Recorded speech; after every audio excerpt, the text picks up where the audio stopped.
everybody. Shout to Sam Roberts. Thank you. Oh, yeah, man, nice to see you. Nice to see you, too. How are things?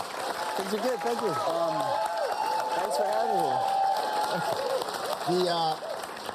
There's two things I need to talk about. What the hell? This.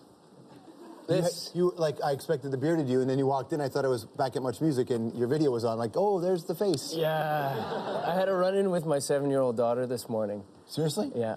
And I was in full midwinter beard splendor, and I told her, I'm going on TV tonight, so what do you think? And she's like, Dad, please shave. No. No, I think, did your No, lady... I'm mad at her for it. I didn't think it was cute. Do you think your partner put her up to it? Your wife put her up to it? Maybe. There was definitely some backhanded dealing by certain members of the audience here, I'm sure. Make it happen. Congrats on the Olympic song. Thank you. What's that deal? I mean, it's a cool opportunity to have your Broken Teeth, have your song be part of a montage. I know. Let's just hope it's not a reflection of reality, you know? But yeah, there's a song called Broken Teeth that we recorded when we were making our latest record. And yeah, it got picked to be part of our Olympic experience in some way. So I think, what are you excited about in the Olympics this year? I'm always excited for the hockey, as you know. I think Sid's going to lead us to, and the team is amazing too, but I think with Sidney Crosby playing the way he's playing right now, we can't go wrong. But did I just say that on TV? Yeah, but you believe jinx it? Okay, no, I believe it. I just don't want to be the jinx in some way. But I always love the skiing as well. Yeah. It's really fun. Would you prefer Carey Price win a Stanley Cup with the Canadians or a gold with Team Canada? I got to be selfish and say it's with the Habs. I'm with you on that one. You know. But hold on, oh, let's not get all too clappy. Ooh. What is that? Where did you find this? What is that? Why is it every time I come on this show, you dig up some piece of my past to torture me with? What is that? You know what? I'll show you this picture, and then we're going to talk about something between you and me. Okay, all right. Okay? Okay. Okay, here's the photograph. He's cute. My parents are from South Africa, and they didn't know any better. It was 1979, the height of the Canadians and Bruins rivalry, and they got me this. But you got the right gloves on. Do you know how much flack I took for this year? You're like your own version of the hockey sweater by Roch Carrier. I know. It was rough. Mr. Eaton sent me the Bruin jersey. I can't believe you brought... Let me hijack this interview for 1 second, if you will. By the way, before he does that, excellent new record. Check this out. Check this record out. Thank you.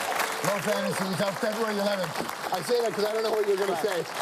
All I'm saying is that, unlike a couple of you in this audience, I've been on a date with George Stroumboulopoulos. In a way, yeah. Yeah. Exactly.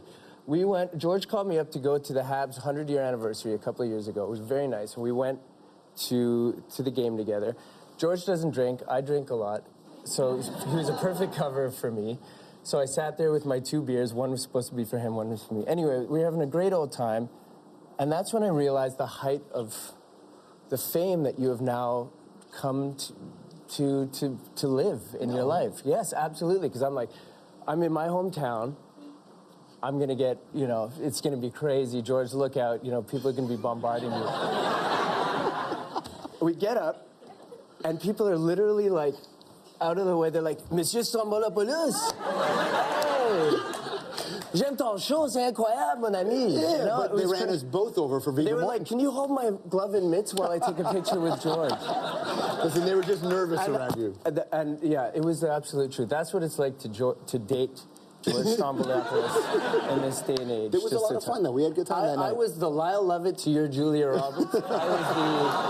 I was the Prince Philip to your Queen Elizabeth. You can be my runaway bride anytime you want, Sam. Thank you very much. Thank you. See, 2 straight men having a really tender moment. Yeah. This is beautiful, everybody. Tell me about this record, because I know what you were on before, and part of the stuff you've written in your past was more of you guys running away. Finding this part of your voice, because you're not the new band anymore. Hype's different now for you. You're like a band in a different stage of your life. What was it like assembling this? I think you're right in the sense that you feel freedom as you go along, that you're no longer shackled to not just the expectations that come from the outside, but the expectations you put on yourself. And we enjoyed that. And it went into the songwriting process. It went into how we approached reconfiguring the songs as a band, who we chose as a producer. This guy, Youth, who really came in and... He was in The Killing Joke, man. That was I knew you would like that. I knew you would like that using Killing Joke. Yeah, when sure. I was a kid, they were massive to me, man. The thing about a guy bringing in a producer like that who has strong ideas and a band who pushes you, it's terrifying. Yeah, it's nice on paper, but then when you actually have to experience it, were you good with that kind of thing? Not at first.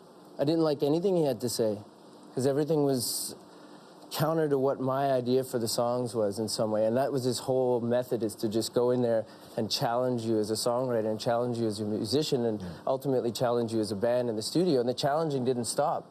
There was no, we've arrived at any point in the process until the record was finished, and he's like, oh, now we have a record.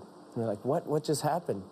You know, we were still fighting back at that point. Right. But that's what a real record, he called himself, he says, I'm a record producer. I'm not here to pat you on the back and tell you you're doing a great job. I'm going to take you to places that you wouldn't go willingly on your own. Was there an absence of that in your life? I think so, in some ways, yeah. Because I think people don't want to tell you no. And you don't want to hear no.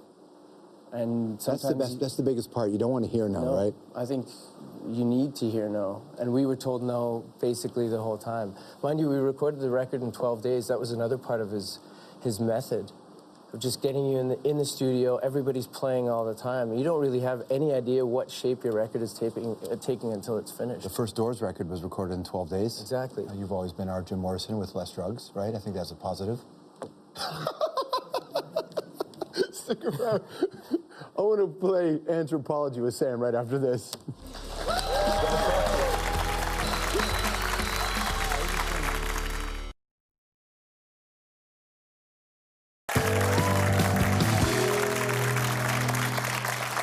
Back to the program, we got Sam Roberts, who's got this beautiful new album, Low Fantasy. I showed that one right there, February 11th when it's there. Plus the new song that's not on the album, it's called Broken Teeth, which you'll be able to see next week on Olympic Primetime. It's going to be really fun. Sam Roberts will be part of it. Okay, want to see another picture? Mr. President. Oh, come on. Mr. President. Should I show this to people? Yeah. Willingly? But were you, is this a president picture? Is that what it was? Class president? That's so much, I had more hair back then, for sure. Yeah, that was at high school, Loyola High School in Montreal. When you, parents coming from South Africa, complicated time in South Africa, when you came to Montreal, did you feel, what was the fitting in process like for you? I didn't notice the difference at first. It was only through some of the rare examples, like getting a Boston Bruins jersey, where I realized that maybe our family wasn't exactly like everybody else's. Which part of touring Canada reminds you the most of a part of South Africa? There are no parts of Canada that look like South Africa. Almost none. Although maybe, you know, maybe there's a stretch of beach on the West Coast. Yeah. But even then, too many pine, you know, it's too cold, too piney. Not enough sharks. Not nearly enough sharks. Not for my liking. All right, Anthropology time. So let's say the Habs aren't going to win the Cup this year. Who are you cheering for? You've put me in a real tight spot. I'm going to say Pittsburgh Penguins. Really? Yeah. I'd say Anaheim because I want Saku Koivu to win. That would be nice, but I love Sidney Crosby. Yeah. I really do. Oh, what a player. I think just watching him every day is a privilege. You're in a bar. There's a cover band on stage. They do one of your songs. They totally butcher it. Afterwards, the singer walks up to you and says, hey, man, what did you think? What do you say? You throw your beer in his face, you turn out, and you walk out the door. Okay, you're super hungry. You're trapped in a strip mall with only fast food options. What are you going to be eating in 3.5 minutes? Harvey's veggie burger with bacon. Oh. This man knows how to live. What's one thing you hope your kids are going to get to see in their lifetime? A veggie burger with bacon? Oh, sorry. It's a rare thing. One thing, me getting old. That would be nice. Yeah, that would be great. Great for them, great for me. If you keep that beard off, you're going to look young forever. That's my plan. So you grow it, you look old, and then you shave and everyone's like, you look so young. It's amazing. Low Fantasy, February 11th, plus Broken Teeth. Watch for next week. CBC Olympic Primetime. What a pleasure, man.